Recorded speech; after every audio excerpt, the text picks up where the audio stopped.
பொங்கல் விழாவை முன்னிட்டு புதுக்கோட்டை மாவட்டம் கீரமங்கலம் அரசு பெண்கள் மேல்நிலைப் பள்ளியில்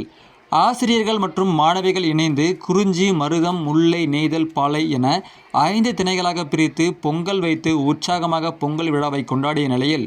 1000க்கும் மேற்பட்ட மாணவிகளுக்கு ஒரே நேரத்தில் வாழை இலையில் பொங்கல் பரிமாறப்பட்டது.